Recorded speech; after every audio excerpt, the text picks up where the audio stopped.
Eamonn Holmes blasted First Minister of Scotland, Nicola Sturgeon, over Tuesday's announcement of rent freezes in the country.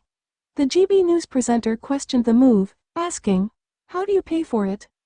Eamonn Holmes and Rosie Wright talked about the latest measure on Wednesday's GB News and were joined by Dan McCroskey from the Scottish Express, where Eamonn took the opportunity to ask, "Where does the money come from?"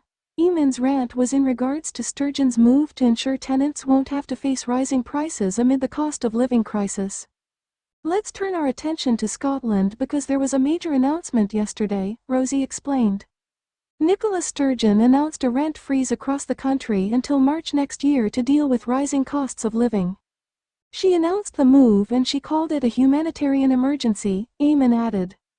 Welcoming Dan to the show, the broadcaster commented, "First of all, I look at something like a rent freeze, and you think, gosh, that must benefit so many people.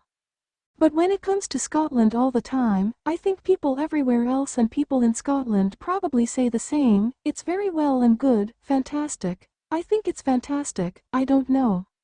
But how do you pay for it? Where's the money coming from?" "Yeah, on the face of it it seems like a great idea as you said," Dan agreed.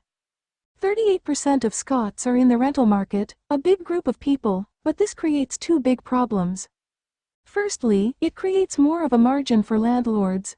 They've got additional costs, so the rising costs will inevitably go up because of increases across society. He added that landlords will also face more costs but have no flexibility.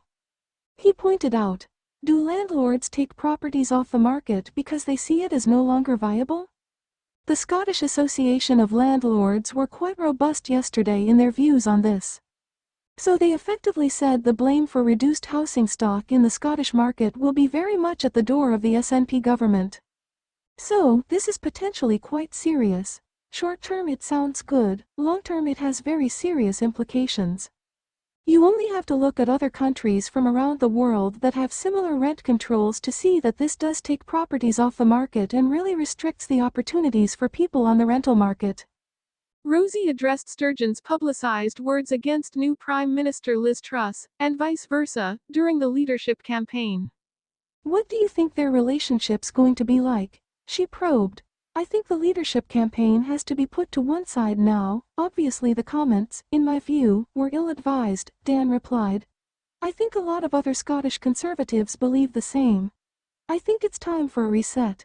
He added the Conservatives don't like Nicola Sturgeon, and argued leaders need to work together.